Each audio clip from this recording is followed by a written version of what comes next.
What is going on, my broskiis? My name is Toadskii, back again, here to bring you guys yet another One Piece Treasure Cruise video. In today's video, we're going to be doing a showcase for the brand new Super Evolution arrived on Global, which is version 1 SAKAZUKI. This character, honestly, I've been waiting for this Super Evolution for a while because number one, he's actually got a pretty good upgrade, but number two, just the artwork itself. I am a huge fan of this artwork. People point out that right arm of his, and I can understand that, but disregarding that, I think this artwork is one of the best in the game. Big fan of the white suit, SAKAZUKI. But before we get into the actual showcase with some clips that I have for you guys, I want to talk about the unit itself and just talk about his actual upgrade. So, first of all, his stats did get a pretty decent upgrade as well. He's got over 2,000 attack, 4,500, nearly 4,600 HP, 200 recovery, just across the board, fantastic stats. And for his captain ability, he's going to go ahead and boost strength character's attack by 3.25 and then give them a 1.3 times additional multiplier if they have a strength orb, and as a captain he makes strength orbs appear more often. So this is great. It ends up equaling out to a 4.225 times attack boost to your strength characters when they have a strength orb, which is kind of great. Previously, the older Akainu would only give you a 3.9 boost, but that was to all characters. So this is the thing that a lot of people did bring up, especially when this character first got released, is a lot of people were upset that they decided to make him only a strength boosting character. But, you know, in my personal opinion, I think this is a nice upgrade because, number one, with the upgrade, it means that he is going to be more powerful. And the thing is when you are building version 1 Akainu teams, typically you don't have other characters that are not strength anyways. Maybe in some circumstances you would run a healer that is not strength or something like that. But because he is more powerful, you can get away with not running those type of characters anymore. Plus, because there are so many characters in the game now, there's lots of strength characters that can be put onto his teams that are going to make him even better. Number one character would be Snake Man, because it works so well with the special ability that Akainu already has. So Snake Man and SAKAZUKI actually work really well together if you are running a mono strength team. But, you know, outside of mono strength, you would probably just want to be running, you know, Snake Man as the captain anyway, but it is what it is. Now, talking about his special ability, Akainu's special ability maxes out at 15 turns, and it will deal massive non-type damage to all enemies, changes all slots into strength, and doubles strength character's attack for 1 turn.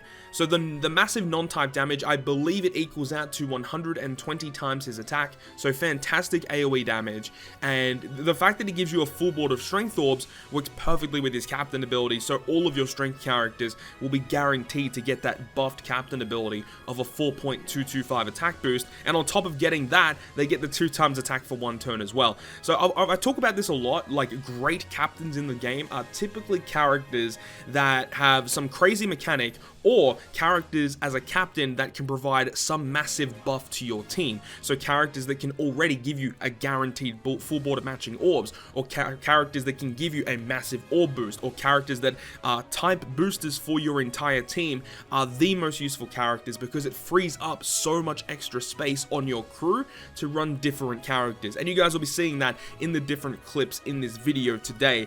So overall, I'm a massive fan of the Super Evolution of SAKAZUKI, and I really wish that they do this more often with characters. I think the last great Super Evolution that we got that was very similar in the same vein as this Akainu was definitely version 1 Doflamingo. Previously with his special ability, it was a universal orb boost, but it was weaker, but then they made it stronger, but only for one particular class/color. And I really like that, and I hope they do that more often because it makes certain classes and colors a little bit more powerful in their own right, instead of just trying to make them universal. And, you know, a lot of times you won't even run them anyway because there are just characters that are specific to a certain class or color that are more powerful, and this is what they're doing, and I think it makes a lot more sense, and I really like this change. But those are my opinions on version 1 Akainu 6+. I'm a big fan of him. You guys are going to be seeing 4 different clips in this video, so without further ado, let's get into the showcase.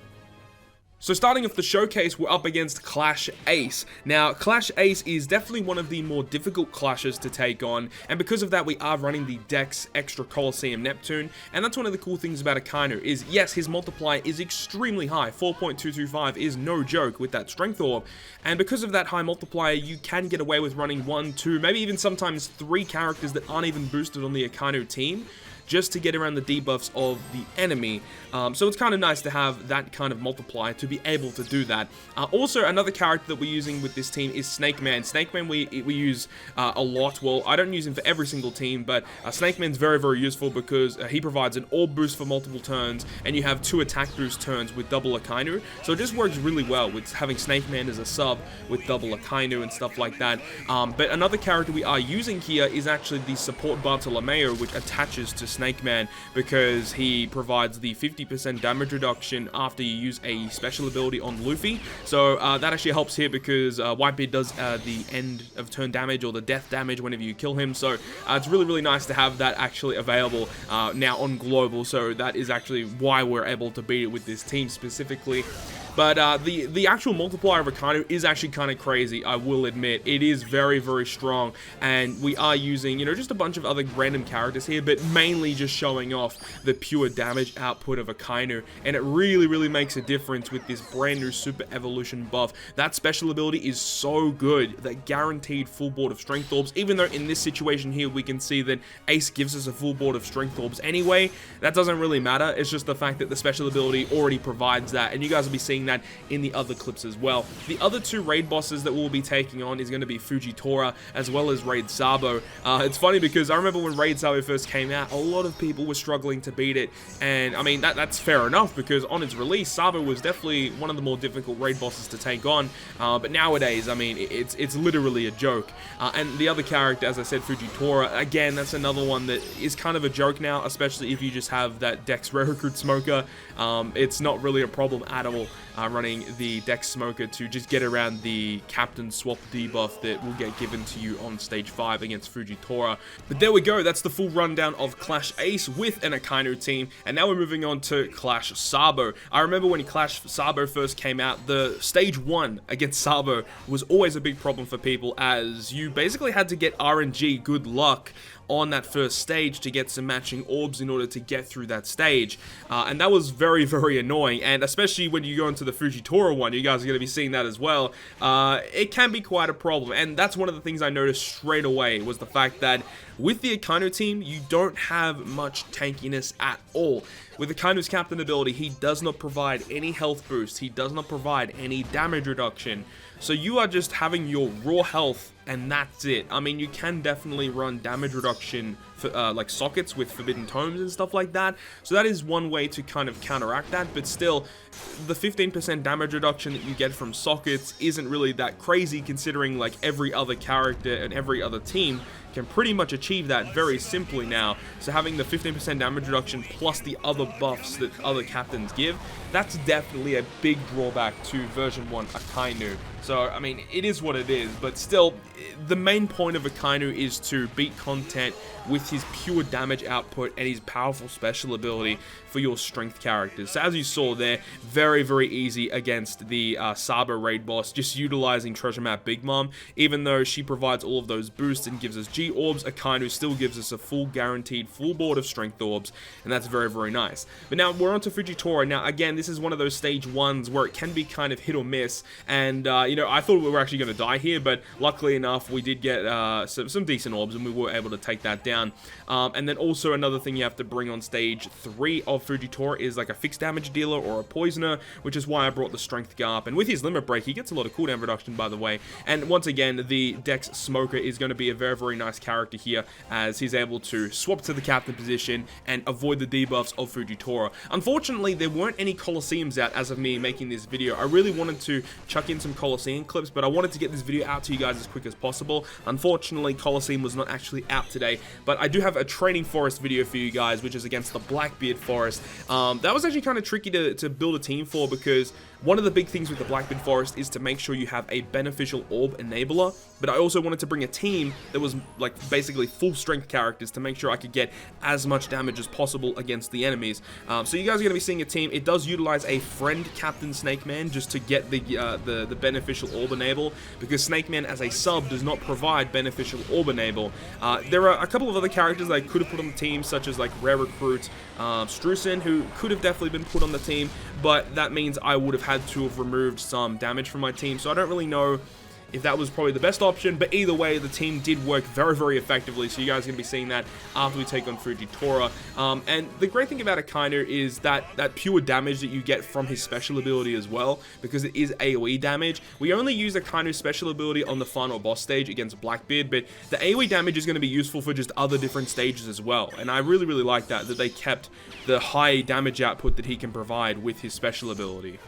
And another character I have to admit that is absolutely an MVP is a brand new character, Ivankov and Bonclay dual unit, because Bonclay is a strength character. You can put that on the Akainu team. Their switch ability provides damage reduction, their special ability provides 5 turns of insane healing, it removes bind, despair, recovery down, like it just removes a lot of different debuffs. So the dual unit Bonclay and Ivankov is great, really, really good, especially for training forests with Akainu if you do opt to run Akainu for training forests. Another character that's really good here is Smoothie. Smoothie is great. She does provide mass amount of utility with double special activation as well. So she removes up to like 4 turns of paralysis, 4 turns of bind and despair. She removes all poison on your team as well.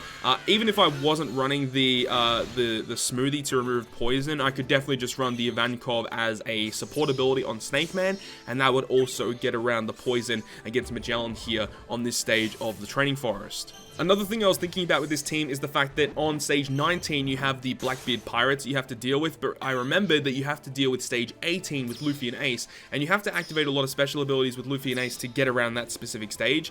So to make that a whole lot easier, I just decided to bring Elizabello to deal with stage 19 completely. That was not a problem, and actually worked very, very well, and at that point I can just activate the rest of my specials to take down Blackbeard on the final boss stage. But this is it, guys. I'll leave you guys with the rest of this clip of the Blackbeard Forest. Hopefully you guys enjoyed this video today. If you guys did enjoy it, make sure to leave a like, and if you want to stay up to date with all the content I post, including more One Piece Treasure Cruise content, make sure to hit the subscribe button down below. But other than that, guys, I will see you guys within the next video.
わしが逃がさん言うた。